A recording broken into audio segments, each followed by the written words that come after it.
各位观众朋友，大家好，欢迎收看9月13日新闻，我是嘉豪。要发生什么大事代，头先就来报您知。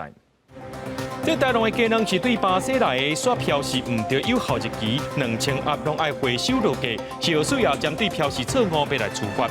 高雄有一名超商的查某店员前男朋友对伊高高甜，就算有保护令，又愿对伊不利。上暗班的时阵，互前男朋友抬30刀。北韩领导人金正恩去到罗西亚见普京，若拜访罗西亚的太空发射场，甚至支持罗西亚拍乌克兰。讲到这台农的技能是对巴西来的，昨夜承认讲这日期写了唔对，有甲这2000盒的技能总落价，是虽然讲这标示错误会另外做处罚。啊，若讲到这巴西入来技能有先洗过了后呢，是无甲再喷一眼膜啊，是虽然讲这批技能目前无歹去情形发生。台农卵片伫专门咧卖巴西卵，因为有效日期标示了唔对去，去互食药署要求爱落市改正。新北市卫生局12嘛扩大稽查，发现新北并无咧卖，毋过退回仓库发现8盒，有效日期是10月7日台农的卵。食药署表示，这批卵是标示了唔对去的，会甲裁罚。目前专门回收2000盒的卵，已经卖出一半。若是无细日去买到的消费者，会当按规定来退货。若是已经食了的，嘛免烦恼，因为还未过期。标是10月5号，对啊，到10月5号，他就比赛那组。那这一批的蛋品的话，总共是有2000盒，然后它有先做一个概估，预计可以回收大概600到900盒之间。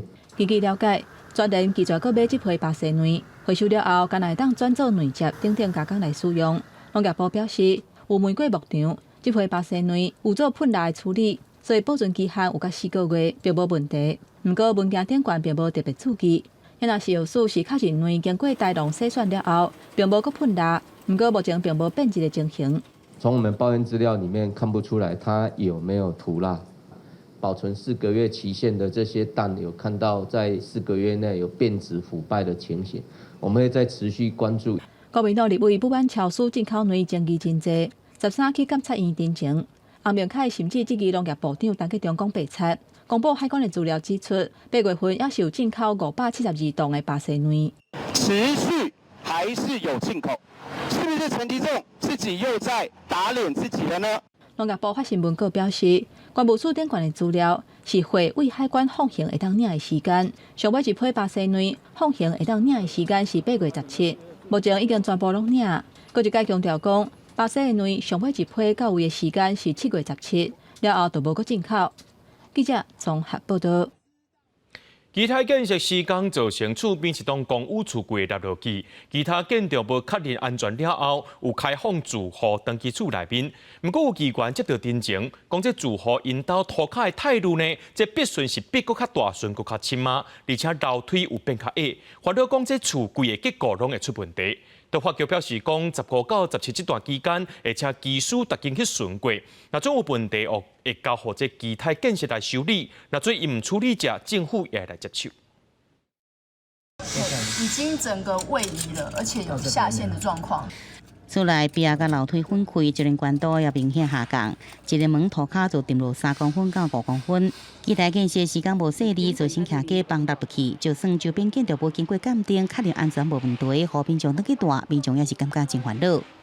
不敢保证说什么时候地震的时候会垮下来，而我认为不安全，我自己看的都很恐怖啊，我的家人都不敢回来住啊。饭店的安置时间可以到22号，到22号之后呢，后续要怎么处理，我们都没有一个清楚的答案。这么厚的一片墙，竟然还可以透风透成这个样子。并出现遮大壁损，甚至风也会吹入来。厝内底大门就算安怎用力，就是关袂下。似乎真无奈讲，连门拢无得关，这款是变怎大咧？就惊厝的结构受到影响，万一发生地震，是不是真多下一粒会爆炸炸弹？周五、周六、周日，我们会由技师进到逐户的这个屋内去看我们零损。那如果基泰不愿意修缮，是否也会承担这个修缮的责任？要检查就是梁柱是否有裂缝，然后要跟原来的去比对。开挖之前它就有一些损坏存在的话，那后来有加剧的情况吗？有加大的情况吗？厝虽然无放落不去，也毋过比较真严重，住户真烦恼。市府讲，机台若不爱修理，市府会来修理。议员是呼吁，市府应该启动调查机制，收集周边住户的定情回报，派员到现场来勘验存证，监控地质处方，若是无结果上危险，也应该开始证明，互住户安心。记者综合报道。来看桃园，这桃园区的爱一间呢，有一个当日时间建案，所造成边啊规排厝中起起的情形，连这化粪池也拢逼开。民众烦恼讲，这变做台北大地的基态事件。桃园市政府的建管处就表示讲，已经改的管路，要求建商要赶紧修复，若准唔做这，就被发复因使用执照。都厉害，真的厉害。而且整个移动了。桃园区爱一个规排徛好阳台出去，门形变形，化粪池流出来臭毛毛，疑似附近新建案施工所造成。住户叫苦连天，烦恼台北市基台事件呈现，向市员定情，要求建商爱负起责任。阮水管拢破去啊！会担心吗？哦，当然的哦。台北迄个大厝的，我咧暗时拢唔敢困了，看下迄电视，我咧暗时无啥敢困，安尼会紧张啊。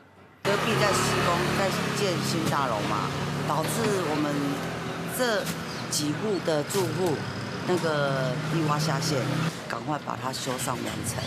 这个新建案为去年1月中动工，即马造成超户面体地面甲壁离去。住户讲，最近2-3个月早就甲建商反映过，建管处表示会勘了后初步判定无立即危险，毋过确实是工地施工所造成，已经将这个建案列管，要求建商赶紧完成修理，若无被核发使用执照。确定是开挖震动所造成的邻房的损坏，除了列管使用执照，要求建商确实负起对受灾户的修复及赔偿责任。受损的部分会维修，我们会负责把它修缮完成，至少让住户他们在居住的环境方面不会造成影响。建设公司讲，挖的时阵拢有鉴定报告，确认安全无问题。会勘确认林损集中伫加勘的部分，无损害主建物，会负起责任填补逼痕，赶紧完成修复。记者综合报道。同款是这建案出问题，来看这台北市中庆北路3段有一个围路途经建案，附近有一寡徛建的这厝开始伫咧闭，而且门拢关袂起来。住户表示讲，因有甲建商也个台北市政府的建管处定情，不过大家拢是无要无紧，即期这市政府有伫咧安抚建商。相片边仔厝咯，中啊脱起来哦。真清楚看到徛起地面碰起来，不止大门无法度关，壁面也出现严重的裂缝，涂骹也出去，好住户真烦恼，这期甲附近建案施工有关系。基台大地建案，互附近民体帮助顶进社会。台北市中庆北路3段原后文昌围路途经建案，也逼出严重林损。附近住户指控建商涉嫌违法初步施工，向建商反映，反倒被抢，震害去归去斗阵途经，转向台北市府建管处定情1年半，市府说是消极处理。你竟然没有依法事先挂上拆除告示牌，周知邻房。然后拆除施工期间完全没有监测，你没有做防护措施嘛？针对建商施工进行的现况鉴定报告、施工期间监测报告、村的资源成分监视影像、施工日志，按法规应该提供给附近的住户。不过住户到即马唔是无摕到，若无就是资料欠缺，亲像呈现大家施工过程的施工日志，住户捌伫协调会看到完整的相片，事后煞收到减少的资料，这期市府协调隐瞒关键事情。没有好几本啊，因为当初也是只有1本而已。怎么会只有1本？现场那个我们在场的住户10几个人都看到，你就坐在对面在那边翻。有照片吗？有啊，那照片厚厚的好几本啊。已经有超过这个200%的倾斜率这一块，好，那这个技师他鉴定报告里面判定说是原有这个标的物的倾斜值，这个技师他做出这样子的鉴定结论，那他的科学的依据是什么？包含土木技术工会林顺鉴定报告也被质疑违反规定，将初期的责任撒给住户，住户批评台北市府包庇建商，唔捌对建商有害行为开发或者是列管。营建署表示，建商应该确认安全才用施工。刘伟要求工程会调查技术是不是违法，营建署也调查台北市府是不是依法行政，好住户唔通活伫崩塌的惊吓当中。记者综合报道。先来看一下国际当中的大代志，即北韩领导人金正恩登咧罗西亚访问，参访这个罗西亚的太空发射场了后，有和罗西亚总统普京见面，进行1对1的高峰会。金正恩是表态支持这罗西亚拍乌克兰，不过是无讲到这武器援助基地。在咧刚刚呢，北韩国在试射2粒弹道飞弹，这是北韩今年第17届试射。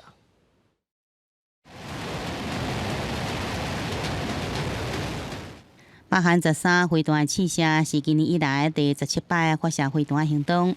各国日本媒体引用防卫省的信息指出，台湾时间早时10点41分加10点51分，北韩先后发射2粒飞弹，飞行距离各自为350公里加650公里，落点拢是伫日本经济海域以外日本海范围内。尽管无传出任何损失，不过日本方面依然是顺外交管道向北韩表达抗议。今般の発射を受け、北京の大使館ルートを通じて北朝鮮に対して厳重に抗議をしました。日本防卫省的分析指出，第2粒飞弹的飞行路径呈现所谓无规则弹道的状态，也就是亲像俄罗斯前方型加中国东方17型的方式。这是北韩伫7月19日了后，今年第2摆来试射这种的飞弹。另外，北韩试射飞弹拄好也是领导人金正恩访问俄罗斯会见总统普京的时间点。普京陪同金正恩参访位伫阿摩尼州的东方太空发射场了后，随即进行高峰会。对着进行超过1年半，军双方拢无进展的俄罗斯甲乌克兰的战争，金正恩搁再强调北韩对俄罗斯的支持。会谈中，普京答应协助北韩卫星的技术，不过两个人并无公开讲到外界所关心的北韩援助俄国军火装备的话题。 그런 패권주의 세력에 맞서서 자기 주권적 권리와 또 안전 이익과 이걸 수호하기 위해서 정의 위협을 벌이고 있는데 우리는 시정일관 러시아 정부 그 당시께서 취하시는 모든 조치에 전적인 무조건적인 지지를 표명해 왔고 앞으로도 언제나 반전 사주 전선에서 언제나 러시아와 함께 있을 것임을 다시 이 기회를 빌어서 확언하는 바입니다. 欧美各国一方面继续援助乌克兰各种武器，包含备受争议的急速炸弹；一方面指控中国甲北韩提供武器给俄罗斯，英国到即阵无法度提出具体证据。俄罗斯、中国甲北韩也拢否认。另外，甲金正恩访问俄罗斯、北韩试射飞弹同时进行的联合国安理会，英国、美国搁再指控俄罗斯向北韩采购军备，并且讲会加重对北韩甲俄罗斯的制裁。公视新闻徐嘉玲编译。 台北国际航太界国防工业展览会已经让4年伫明仔载要开幕了。这届国防馆展示各路韩国军的武器装备，主要是无人机应用。中科院一届就展览11架无人机，这其中有5架是攻击无人机，而且也头一届公开当咧研发当中的顺飞弹自行攻击无人机。这款无人机咧，会将随时挂伫咧发射车，随时来做支援。 国产的天份无人机踩伫场馆的中，变作全场的焦点。继4档台北国际航太和国防工业展览会14开始是连续展3天，有真侪国内外厂商来参加。其中国防部规划5大专区，展真侪国产的武器和装备，嘛对俄罗战争来看无人机的影响力。中科院展11台正在研发和投入部队使用的无人机，有5台是攻击无人机。我们这个发射箱可以。 船上或者是我们的飞行器上面都可以吸挂，人可以操控。以台湾经啊岛顺飞弹1型做基础去改的顺飞弹2型无人机，有更较强大的火力，会当配合车载式的发射车，一摆载3台的无人机来做机动部署。未来可能载天份无人机直升机去投射。另外，2型无人机会当底场起降和自动起降。国外关心当时量产，中科院讲，特别来到战术来测评。这摆高雄馆嘛，第一摆展永盈号的飞行模拟机，结合战场的情资，帮助官兵模拟战场的操作。另外，红叫做是台版更天然的外骨系统，强化官兵的筋马耐力，会当到搬大腰等等。那基本上我们透过更换电池的方式，系统不断电，其实我的系统可以持续的运用。所以基本上，透过这样长时间的更换，基本上理论上是没有时间限制的。中国加大鸟台的力量，国防部13发布讲，是超过35台强机出海，有28台是超过海峡中线、延春线入来到西南方向，一个战机经过巴士海峡到西太平洋和山东河做海空联合。我们是没有稍微的松懈。以料敌从宽的态度去掌握整体的状况。国防部嘛公布海军的基隆舰最近是监控山东河，表示讲7月到9月是强军演训的高峰期，国军会继续掌握强军的动态。记者综合报道。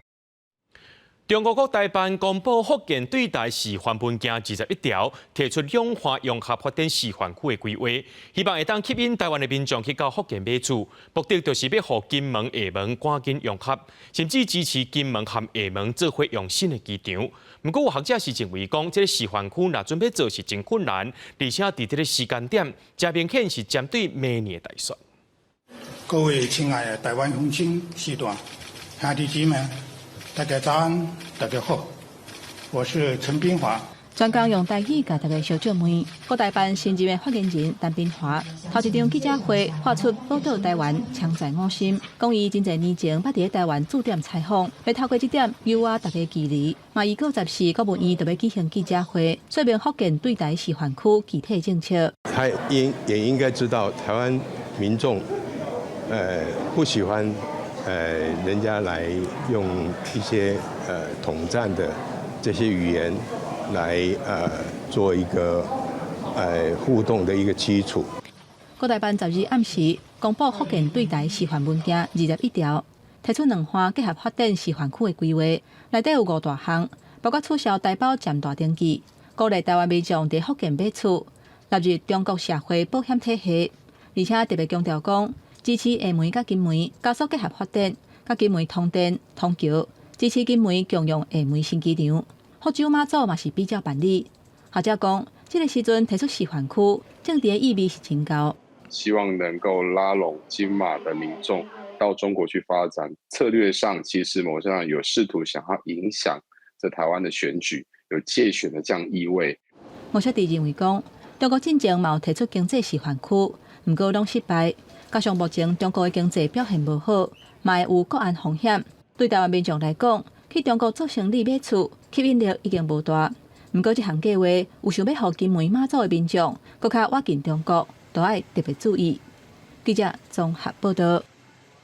咱常常讲，这强版的果子卖圆，强求的爱情是袂明理。也在今日透早呢3点外，高雄苓雅区新公路有一间这超商呢查甫店员，和一个33岁前男朋友用这水果刀啊刣30外刀。虽然因2个人已经撤路，不过这个查甫人定定甲伊军装塑料。他过的时阵呢，这位小姐有摕到保护令，不过这悲剧由原来发生。在高雄市政府社会局表示，有建议查甫店员上下班的路线，还佫班表做一个调整，而且即马也会请社工继续追踪嘅关系。一个为超商互人举刀对杀，23岁姓吴的女性员工到到店门口发救命。这个是前男友的嫌犯却无要停手，热心的民众提出高度会纠察阻挡，前男友才离开。不过，这个女性员工已经互人扑30刀，双手双脚拢受伤。经查系余姓犯嫌违反保护令，接近吴姓被害人，并持凶器攻击吴女的手部及腿部，造成受伤出血后逃逸。你说他申请过保护令？有跟我说，他们大夜班也有跟我讲过，你不要太靠近他，他也怕我有危险。社会局表示，女性员工今年4月就甲对方分手，后来所互人警队搜了去申请保护令。社会局6月核发了后，有建议这个女性爱改变上下班的路线，或者是调班。不过家属讲，伊继续上暝班是为了要加赚一寡钱，互厝来用。不过社会局有协助甲嫌犯开破，不过遗憾也是发生。高雄市社会局有去到看守所找他，跟他开导。无奈就是说，人家做我就做，就是说，等这种事情发生的要怪谁？那社工介入后呢，联系被害人，除了提供情绪的支持外，也跟被害人来讨论安全计划，所以会建议更换工作地点、工作时段，甚至平常要携带着一些防身的一些器材。警方表示，家人对杀的前男友违反保护令挖境受害者，已经全力追捕，嘛掌握男性逃走的方向。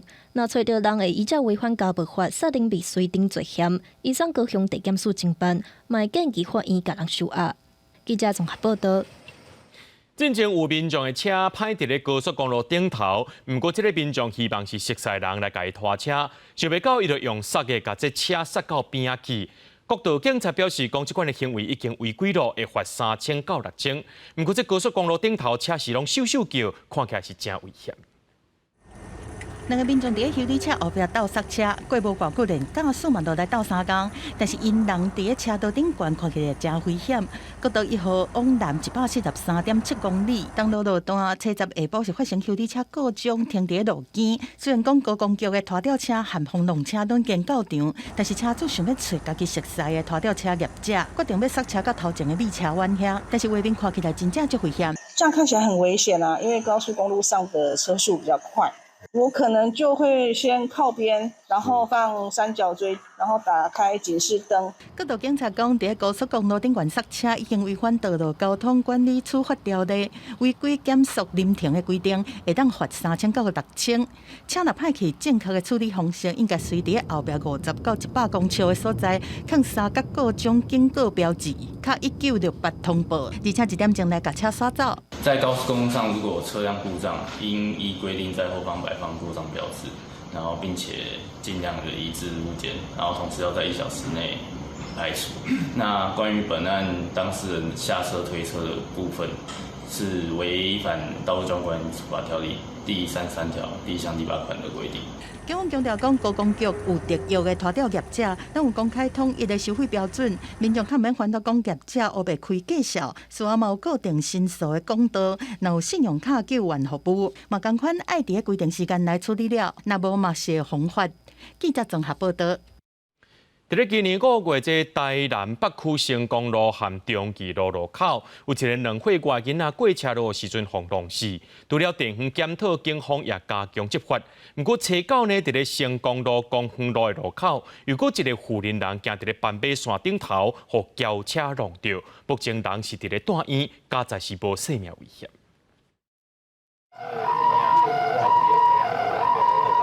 救护车来到台南新公路甲公园路口，准备协助受伤的民众送医。台南一名妇人9号暗时骑护线行伫斑马线顶面，去互一台转弯的汽车弄倒，是互伊的颈椎有断去，目前搁伫治疗当中。而这个路口距离今年5月一位2岁的小女童去互弄到过身的地点，只有300公尺。过去几个月，警方也是不断宣导客查，但是也搁有驾驶的民众无遵守停让行人。有的人已经是要左转。正常判断下是要从右边抓过去，会出车祸，通常都是从左边。车流量大，然后通过的人也多，不管是人还是车，车祸还蛮多的。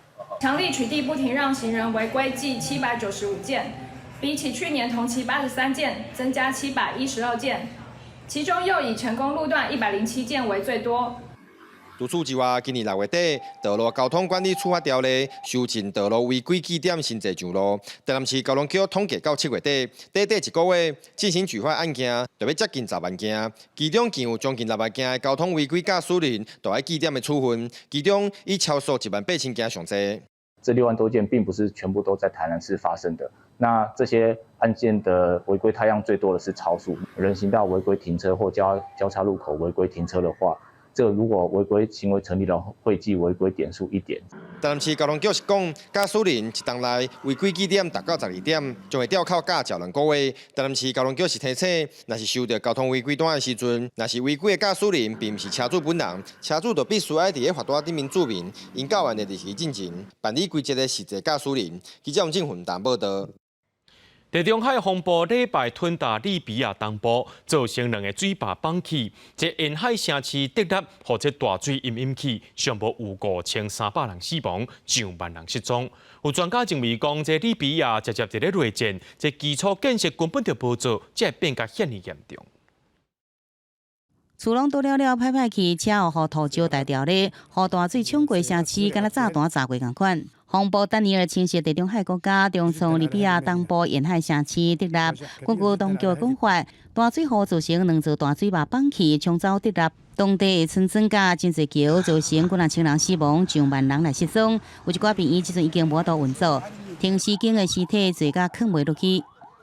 عدد الوفيات اللي حاليا في القسم هذا بالذات 1700 وفاة إلى الآن نحصر فيهم موجودين قاعدين في الممرات صوروه صدق أن نكبة مما تعني الكلمة وضع مأساوي صح 这场灾难发生伫礼拜深夜，真侪人也伫咧困袂好走出来。有跌落的民众讲，迄暗捌听到真大声的爆炸声，因随即知影讲水坝已经放弃啊，大水真紧沿着河川对山顶冲向村庄。而且初步的外来援助一直到灾害发生36点钟了后才到位。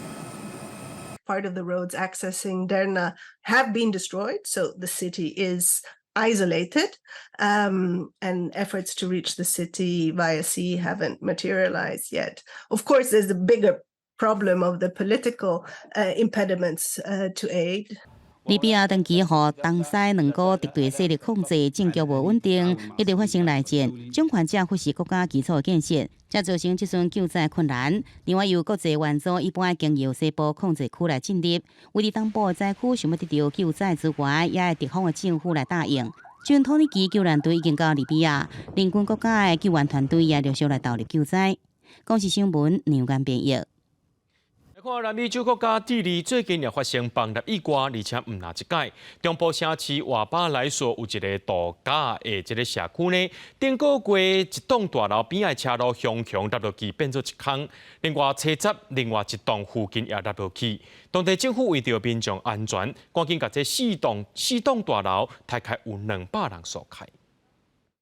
画面内底大楼的边仔出现真大的坑，车路是规个断去。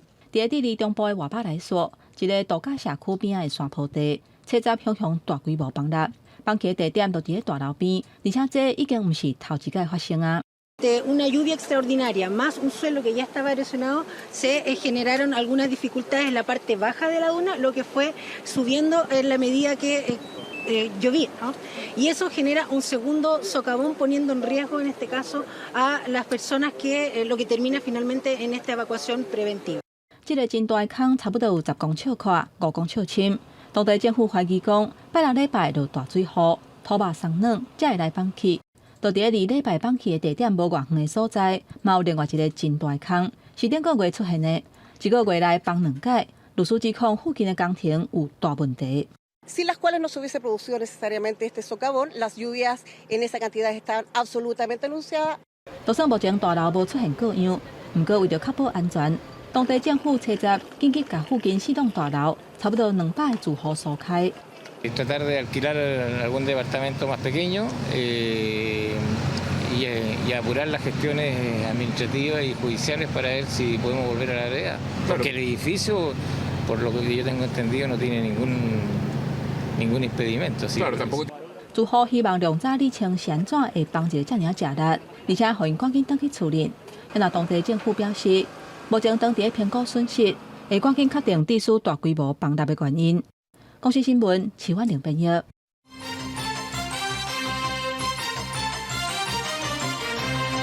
国民法官制度适用案件目前有超过60件，已经宣判有8件。不过，司法院长柯宗力进前有表示，若甲检察官来比，律师伫咧国民法官的案件当中，看不出有团队合作，背书就亲像这沙共款线碰碰，引起众人议论，也引起全国律师联合会批评，要求院长就要回实的。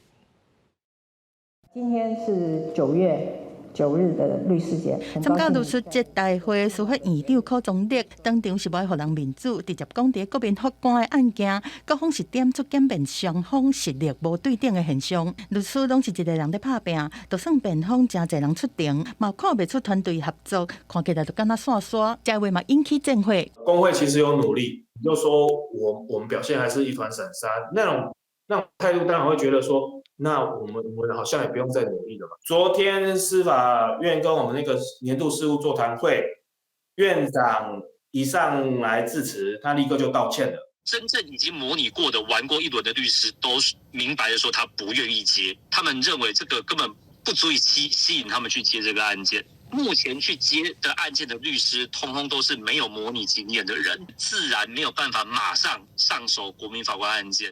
全国律师联合会强调，过去唔那是继续在办课程、在训练，嘛正积极在培训辩护的能力，加起来超过1000届，这种付出是袂当互黑白讲，干那用少数案件就去论断，因无法度认同，而且现在嘛无设计伤济，互律师想要来参加的部分，辩方真欠资源。大院长的本意他其实只是想要点出这个问题，传达上让这个律师会觉得说大院长是有在批评啦，或是在训话啦。我想这个不是大院长的本意律师界真正是有够生气，司法院嘛较紧斗讲话，感谢律师对新制拍拼付出。等等研究包括提悬发付律师的酬金，建立国民法官专案团队等等。不过外界嘛有质疑的声音，讲发付的预算是当年增加，已经要到15亿，有黑白变的记录。对这司法院是讲，这个方案是也未定案。记者综合报道。台大社科院的院长苏宏达、张博班校长陈文忠，因为这陈明通要退休，佮颁奖给伊，苏宏达就伫面册顶头批评，爱陈文忠随落台。陈文忠今是强调讲，这退休茶会是照程序在进行。陈明通在翕相时阵有来甲伊讲一声歹势，不过伊也是有呼吁讲，这陈明通应该爱对学校也佮社会大众来回实的就是。林志坚甲郑文灿因为论文抄袭的问题。硕士的学位互撤销，两个人的指导教授陈明通，互检举指导论文无周至，因为台大教评会认定无达到应该改评的程度，教育部决定退休。台大社科院院长苏宏达12日人面册讲，伊互通知参加卸任主管甲人员退休的仪式，所发现陈明通嘛等咧领奖，伊是怎规个工去？一个表扬的场合，一个荣耀的场合，而不是一个简单的吃吃喝喝。随便的聚会。苏宏达指出，当场伊就向主任秘书等等的主管反映，要求随停止颁奖给陈明通，而且把伊的名删除，请伊离开。不过校长陈文忠也是公开颁奖给陈明通，伊认为陈文忠安尼做是甲台大侮辱甲有村，应该随落台。台大的羞辱，他到今天没有任何的道歉，而且滥用台大名气，然后伤害了台大的声誉到这种地步。陈文忠13表示，茶会是照程序进行，伊是照旧例代表学校送纪念品。校长必须要依照学校的定的要领来执行不管这个人他是如何校长如果没有依照这个来定的话，事实上校长反而是违法。陈文忠讲，翕相仪式的时阵，陈明通有用台语甲伊讲真歹势，了后就离开。不过，伊希望陈明通向学校甲社会大众回实的。他是一个校友，伤害到母校，没有尽到做老师的责任。我想这个是要致歉的。苏宏达铺文下底留话，大部分拢是回应伊的诉求，也有人批评台大行为无端正。不过有一个参与茶会退休教授表示，中途苏宏达要求大家甲伊做伙退场，不过并无人离开，因为退休的公营袂因为陈明通来受到影响。也若陈明通敢真正对台大有遮尔重要？记者综合报道。美国的智库兰德公司发布一份研究报告，讲中国尚无对2005年开始就伫咧研究用 AI 技术操控外国言论，真有可能会影响到台湾2024年的总统大选。最高检察署也做出回应，要针对这寡 AI 做出来假消息，成立案件处理中心，也鼓励民众若发现到妨害选举的假信息，会当提出检举，这检举金上悬有到2000万。现代科技直直咧进步，目睭看无一定是真的。即马 AI 技术毋但会当用伫写文章、制作人声，也通变出无共款的人面，真真假假正恶分辨，也为咱2024年的总统大选带来危机。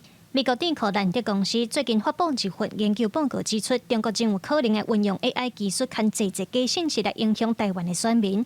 针对这款形成式 AI 和深柜技术，咱国最高检察署也做出因应措施，要伫6都的7个地检署成立假信息案件处理中心。我们的原则大概有3大原则，第一个就是立即澄清，第二个是即刻下架，第三个是溯源追查犯罪嫌疑人。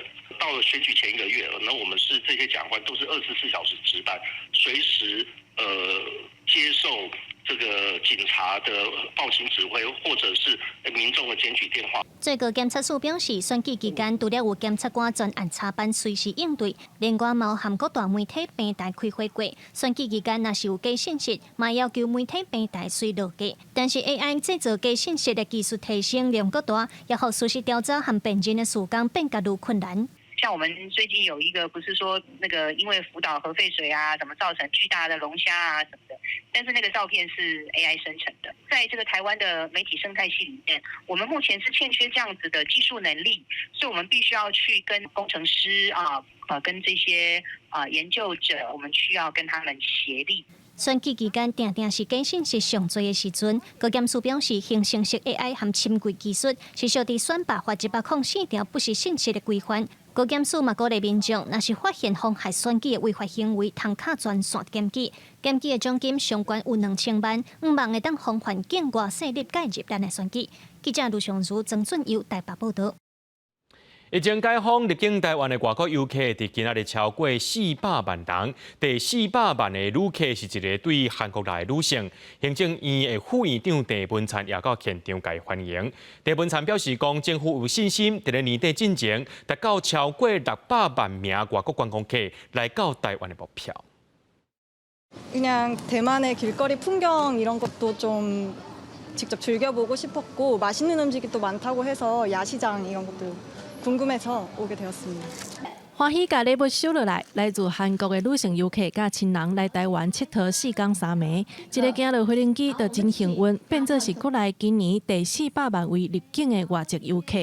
观光局指出，国内解封到今，来台湾的国际旅客人是愈来愈多。交通部对今年底要完成600万外国观光客来台湾的目标表示真乐观。 现在最多是港澳，那第二个是日本，第三个是韩国啊。当然，过去像中国大陆它是占很前面的位置啊哈，但是今年纵然没有中国大陆进来，我们600万的目标应该是还是会达成。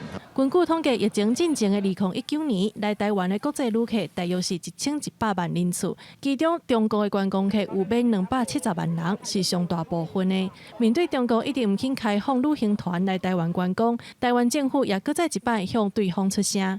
开放了138个国家，还没有开放台湾做旅游目的地，这个是非常奇怪的。我们希望这部分两岸能够有一个对等好的互动，对岸 能够打开陆客来台湾的这个禁令。根据统计，今年顶半年入境的旅客大约是269万人次，不过咱出境的人数是咧要500万人次，观光逆差愈来愈大。面对疫后各国拢咧拼观光，抢外国的观光客，交通部观光局也打算伫9月15正式升格，变做观光署，增加预算甲编制，投入资源拼观光。记者林旭凯台北报道。 桃园新竹县市甲苗栗的 T-Pass 通勤月票，今开放予民众登记，总共有4种方案。其中往回桃竹苗市县市，逐个月是1200块，对这10月初2开始会当使用。桃园市新竹县市一直苗栗县的 T-Pass 通勤月票，目前有4款月票方案，包括新竹县市288块，新竹县市苗栗699块。 桃园以及新竹县市是799块，来回4县市逐个月是1200块。学生甲逐工来回上下班的民众，拢感觉真方便。很方便，如果上课都要通勤的话，就会需要用到，就会想买。如果长期在通勤的人，那他们就是平常也是要搭车啊，那有这个应该可以比较省钱一点。因为我工作在新竹市，所以我比较用不太到这个东西。 以逐工对桃园坐火车来回新竹市来计算，原本一个月要开3168块，即马只要799块。选择最适合你的一个定期票的一个票价来使用。那在区域内的公路客运、国道客运、台铁以及 U-Bike 都可以一票到底尽情享用。那我们希望透过通勤月票的优惠方案，来节省通勤费率的支出。 桃竹苗的 T-Pass 通勤月票9月13开放，予民众注文，10月初2会当开始使用。对上班的食头路人以及上课的学生族群来讲，加一款选择。新竹市政府表示，确实会当减轻通勤民众正大的交通负担。记者杜君和新竹报道。对5月开始，若准电话号码是886+0一直到+8的，拢真有可能是诈骗电话，已经先甲伊挡落来咯。也若8869开头的电话号码接起来，会先听到一段警告基音。目前已经阻止95%以上的诈骗电话。NCC 按算要来推出着打击诈骗的草案，就要开1亿530万，用来补助电信业者做防诈骗的设备升级。这通是国际电话，爱细腻哦，唔通去用骗去。民众为5月开始，室内电话接到+8869的国际电话，拢会听到这段提醒。因若针对+886098的国际电话，拢会互人阻挡。NCC 表示，伫施行之前，每个月技术诈骗的电话有1400万通，到9月已经阻挡95%以上，只剩下4.8%，但是里面还是有涉诈的，我们还是要把它。透过这样警示，手机的部分，中华是9月15就会上线，远传跟台科大是9月28。观察125专线收到的电话诈骗案件数量，为5月的1600案降到7月份的823案。目前观察方法有效果，不过也让人烦恼，诈骗集团是不是会有新的方式来诈骗？就像水一样，你这边来堵，它一定会流到别的地方去，让民众尽量去。减少这种信息的接触。我们的检调机关如果发现任何新的诈骗手法，我们也会密切的跟其他像 NCC 或是数位部机关等等他们来做防堵的措施。像用 YouTube 数位其他的媒体来做诈骗的方法的话，我们一样会详尽来做。严加的防范。NCC 提出草案，要补助业者更新防范诈骗的设备，相关补助49%，估计会开1亿350万。但 NCC 主委签署就会生效。法务部长蔡清祥表示，法务部会参其他的部会合作，防堵各种诈骗的来源。记者郭文随台北报道。今年7月初4，伫咧屏东的海边发现一只活的吉龟跨沙，虽然有水界送去急救，不过过长工不幸来死亡。落尾有甲伊验尸，发现讲伊的肠仔内面呢有2条4公尺长的鱼仔线，真有可能是去食到这鱼仔线，害伊无法度食物件，因为安尼生治到这个急性败血症来死亡。民众做伙斗相共，准备将这只受伤海龟送去急救。这是今年7月初4，伫屏东万里洞海边发生的代志。一不幸，这只海龟经过抢救，过长工也是死亡。事后专家解剖才发现，伊腹肚肠仔内底有2条425公分的鱼线，致使伊无法度食物件，来引起急性败血症死亡。经过病理解剖，我发现这只蛤龟是因为在海上误食了钓鱼线。这2段长达400多公分的钓鱼线，造成它肠道的扭曲，无法正常进食，因为肠胃道的疾病，进而引发败血症而死亡。其实每年拢有海龟受到人为影响，致使靠沙甚至死亡。根据海保署的资料，最近3个月海龟靠沙通报案件拢总有87件，比去年同期增加，主要是伫澎湖。发现时阵拢是死亡海龟较侪，分析原因包括因互鱼线低调的，阁有互船仔攻击等等的因素。千万不要以为没有鱼钩的钓鱼线或者是其他的废弃物丢到海里就没事。这只蛤龟就证明了，这些丢弃的废弃物会造成它们的死亡。海保署提醒，不管是渔民也是民众，拢无应该黑白等物件，会互海洋生物食到，对因有真大伤害。若是有发现可算生物，就要赶紧通报附近的海洋保育单位。记者庄义辉、邱昭勇综合报道。台南沿海饲蚵仔面积有到1400公顷，不过目前饲蚵仔所用的材质呢会造成污染。当地研发出新型的蚵瓶，更较环保。这渔管所的所长表示，会落去海里做这饲，未来也会提供给渔民使用，彻底解决这蚵瓶回收的问题。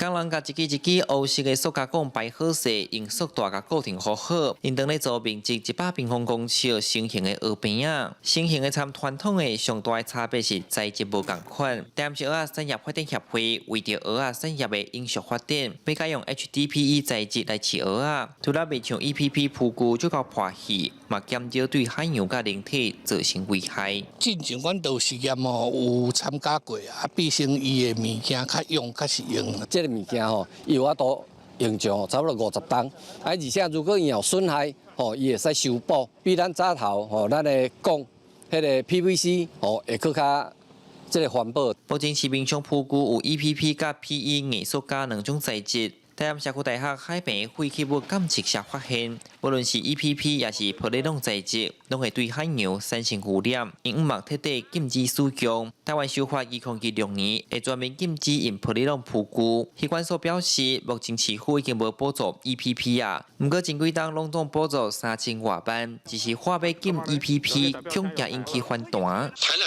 这边最大的污染源就是发泡塑胶，只要这个东西不要用，这个问题马上解决。它占我们垃圾量最大量。PP 伊还是较会破，PE 较耐用，所以未来咱就是全面规划，做 PE 渔具。台南沿海饲蚵仔面积1400公顷，要全面改用新型的蚵饼仔甲蚵仔饼，第一时间阁无法度达成。机关所所长讲，因这3档会有300饼落去海边做测试，未来要提供予蚵农无共的替代方式。记者李新武台南采访报道。国际雕刻家朱平由一组太极系列的铜雕作品对焦，采伫咧高雄的中正运动场30多年啊，也因为这体育馆改建，这作品顶头拢去互树啊砍掉的，经过风吹日晒，也有一寡生鲜。即期这市政府拢无伫咧照顾这个作品。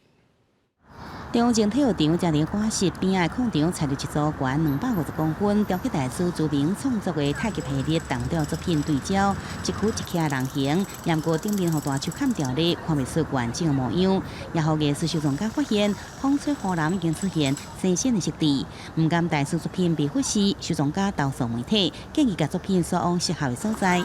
会改善这个体育场那边，只有机车通过，根本没有人会注意到朱明。这件相当算是很伟大的作品。市府文化局讲，这组作品民国75年就送予高雄市政府，定期拢有派人巡检。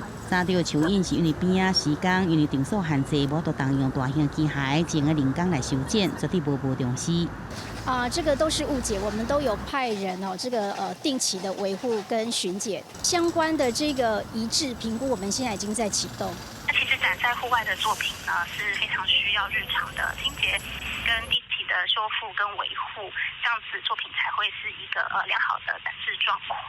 公共艺术法，对于这个管理跟维护它是有一些法律规定。我认为是应该请求那个文化局来协助把它那个作为一个适当的维护朱平美术馆也回应，馆内有专业的修复团队，有需要用这切。市府是强调会找一个时间，找朱平美术馆文物的修复单位，即专家会勘，参详后续的维护，也有双别的所在可行性。记者综合报道。2020年疫情当咧团时阵呢，有一个贼头走去荷兰一间关起的美术馆，把这内面的这个价值连城梵谷的作品《春日花园》偷摕出来，经过3年半的追查，才一互一个艺术侦探找到啊。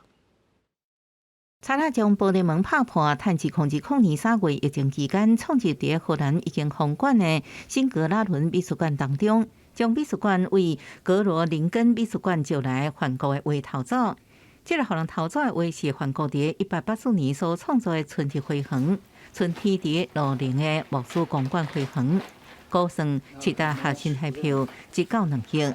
艺术侦探布兰德用3年半总算伫10月找回这幅画，伊真细致拍开拿一个IKEA国布袋啊，这画就伫内底浸透土内底，佮用泡泡纸包好。1300 days, but here it is, and I will hand it over in a few moments to the museum director, and I think he will be happy. 根据了解，这个梵谷名画伫荷兰偷走发生几个月，或者叫做彼得罗希的人为贼偷尼尔斯的手头买走，暗过后来彼得罗希因为毒品走私案件伫各中服刑，伊想要利用这百回来换处减刑，暗过互布兰德甲警方拒绝。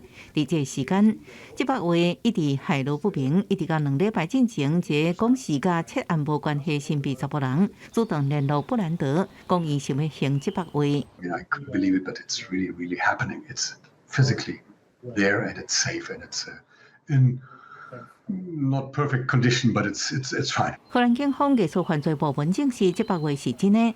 對查係個真受矚目的失竊藝術品，荷人叫做藝術界印第安納瓊斯的布蘭德表示，確認這百位就是荷人偷走的梵國作品，是一生當中上驕傲的時刻之一。公視新聞深入會編譯。已經過身的美國名星瑪麗蓮夢露，伊在生進前是住喺洛杉磯的富家人厝，不過即馬傳出講要去互拆掉，引起外界關心。洛杉磯的市議會進前是趕緊提案，落尾是通過將伊這個舊厝列做是歷史文化古蹟，希望保留着眾人對伊的笑臉。周圍內面遮懸的樹仔是開白色的花，但是內面白壁紅磚建築看得出，因為時間真久，一寡厝頂的磚仔已經落到來破去。這是伫1929年起的，這有西班牙殖民風情的游泳池好野厝，是美國上有名的sex女神瑪麗蓮夢露伫洛杉磯的故居。1962年3月，伊和第3任的翁婿離婚了後，決定要去買這間伊唯一個家己去買的房產，但無當後伊就疑似食過量的愛困藥啊。伫厝內過身，迄當陣伊才36歲爾。這棟厝是見證瑪麗蓮夢露真短，但是真精彩的一生。伊真單純佮美麗的形象，大家攏一直佇個真儕迷眾的心中。伊和美國前總統甘迺迪神秘的情史，尤其替伊人生增加傳奇的色彩。但是這棟陪伊度過上尾時間的好野厝，最近差一點互新業主拆掉。經過民眾強烈抗議 ，LA 市議員頂禮拜五提案要求市府甲這定做古蹟。Marilyn Monroe represents to so many people, men and women alike, what it is to overcome adversity, to work in Hollywood, to be a trailblazer and an icon. And this home where she lived and brought her unique personal style and touches are the exact kinds of monuments and places that we need to protect. 根據報道，今年7月，一個無公開身份的買家，伊要840萬美金的現金買這棟厝，遂啟動拆除許可證的申請。看起來都是為着這地產重建了後的價值。但是這多年來，這棟瑪麗蓮夢露的故居已經是洛杉磯的地標，真儕民眾攏特別到這來懷念這個賣倒大家，但是風眼報名的大明星。公視新聞張惠敏編譯。明仔載天氣是好也是歹，做回來看預報恁就知。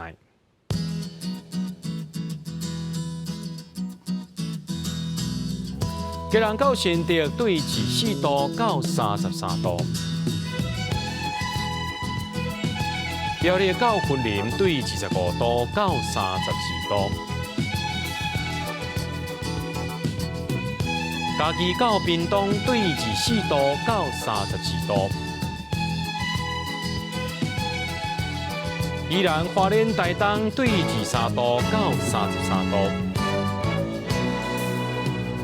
平湖金門馬祖對26度到31度，還有未來3天氣象。